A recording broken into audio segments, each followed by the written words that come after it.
রাজ্যের সবকয়টি জেলা এবং ব্লক পঞ্চায়েত নির্বাচন যেখানে আমাদের প্রার্থীরা প্রতিদ্বন্দ্বিতায় আছেন, প্রার্থীদের নিয়ে বিভিন্ন ব্লকে এবং জেলা পরিষদের যারা প্রতিদ্বন্দ্বিতায় আছেন তাদেরকে নিয়ে আমরা আলোচনা করে আমাদের নির্বাচনী প্রচারের প্রক্রিয়া কী হবে এবং কীভাবে আমরা জনগণের কাছে ভোট প্রার্থনা করব এই সম্পর্কিত বিষয়ে রাজ্যের বিভিন্ন প্রান্তে যাচ্ছে। গত কয়েকদিন আমরা দক্ষিণ উত্তর জেলা, ঊনকোটি জেলা এবং আমাদের ধলাই জেলার নেতৃবৃন্দের সঙ্গে আমরা বসেছি। সোনামুড়া জেলারও আমরা মিটিং করেছি।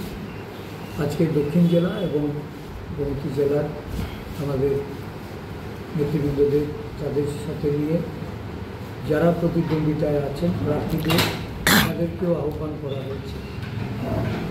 মূলত প্রচার কাজকে এগিয়ে নিয়ে যাওয়া এবং আগামী 8ই আগস্ট যে নির্বাচন অনুষ্ঠিত হবে এই নির্বাচনে প্রতিদ্বন্দ্বী প্রার্থীরা যেন নির্বাচনে জয়লাভ করতে পারে সেই লক্ষ্যে আমাদের কংগ্রেস দলের একটা যে ভূমিকা সেই ভূমিকা আমরা ঠিক করে নিই।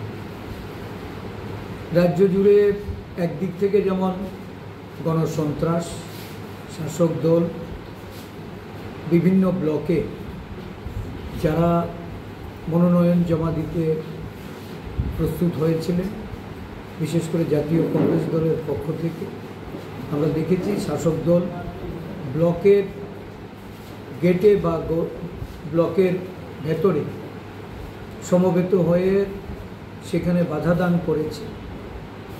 সন্ত্রাসের মধ্য দিয়ে আমাদের মনোনয়ন জমা দেওয়ার কাজে তারা প্রতিবন্ধকতা তৈরি করেছে। ভয় ভীতি প্রদর্শন করে প্রস্তাবক প্রার্থীদের সেখান থেকে তাড়িয়ে দেওয়া হয়েছে।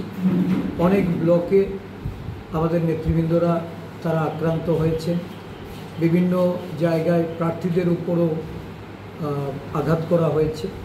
প্রস্তাবকরা সেখানে অনেকেই আহত হয়েছেন এবং সারা রাজ্যের যে একটা অগণতান্ত্রিক পরিবেশ সারা ভোটাররা যেটা পরিলক্ষিত করেছে, তারপরেও যেখানে প্রতিদ্বন্দ্বিতায় আমরা আছি, আমরা এই লড়াইটাকে সর্বতোভাবে আমাদের প্রচার কাজ, নির্বাচন, অসংগঠিত শ্রমিকদের জন্য এই সরকার একটা তারা বলা যায় যে এই সরকার শ্রমিক বিরোধী একটা ভূমিকা পালন করেছে। শ্রম আইনের ক্ষেত্রেও যেভাবে চাপিয়ে দেওয়া হচ্ছে, এই তিনটি নতুন যে আমাদের সারা দেশের জন্য যে নতুন ন্যায় সংহিতা যেটা আসছে, লাগু করা হয়েছে, দেশের মানুষ এগুলি মেনে নিতে পারছে। তো একটা একনায়কতান্ত্রিক এক পেশে মনোভাব নিয়ে দেশের যে যুক্তরাষ্ট্রীয় যে আমাদের পরিকাঠামোগত আমাদের দেশের সরকারের যে ভাবনা, এই ভাবনাটাকে আজকে তারা সম্পূর্ণভাবে আহত করে চলেছে। এটাকে ক্ষতবিক্ষত করে দেশের সরকার দেশের মানুষের উন্নয়ন করবে, এটা কোনোভাবেই সম্ভব নয়। ত্রিপুরা রাজ্যের মানুষও বঞ্চিত। ত্রিপুরাতে এইমস হওয়ার কথা ছিল, আজকে প্রায় 6 বছর রাজ্যের সরকার, 10 বছর কেন্দ্রের সরকার এখানে স্বাস্থ্য পরিষেবার উন্নয়নের জন্য এই ফ্যাসিলিটি কথা দিয়েও তারা প্রতিশ্রুতি রেখেও তারা পালন করে। ত্রিপুরাতে আমরা শুনেছিলাম যে এখানে জলপথে যানবাহন চলাচল, যাত্রী চলাচল এবং মাল পারাপারের ব্যবস্থা করা হবে। রাতারাতি আমরা দেখেছিলাম জাহাজ আনার প্রচেষ্টা হয়েছে। সমস্ত ব্লকে যে প্রশাসনিক যে ব্লকগুলিতে আমাদের প্রতিদ্বন্দ্বিতা হচ্ছে, আমরা প্রার্থীদের এখানে আহ্বান করেছি। আমরা তাদেরকে নিয়ে আলোচনা করে নির্বাচনী প্রচারে তেজিভাব নিয়ে আসার জন্য আমাদের দলের পক্ষ থেকে উদ্যোগ গ্রহণ করা হবে।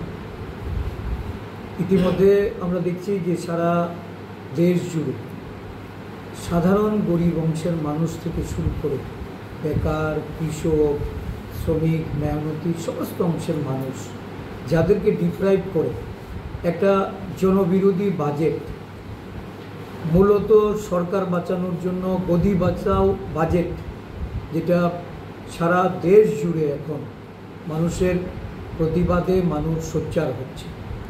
এই বাজেট নিয়ে আমাদের রাজ্যেও আমরা দেখেছি, এই রাজ্য বিশেষ করে 28টি রাজ্য এবং 8টি কেন্দ্রশাসিত অঞ্চল, এর মধ্যে শুধুমাত্র 2টি রাজ্যকে প্রায়োরিটিতে রেখে একটা বাজেট হয়েছে, যে বাজেটটা বলা যায় যে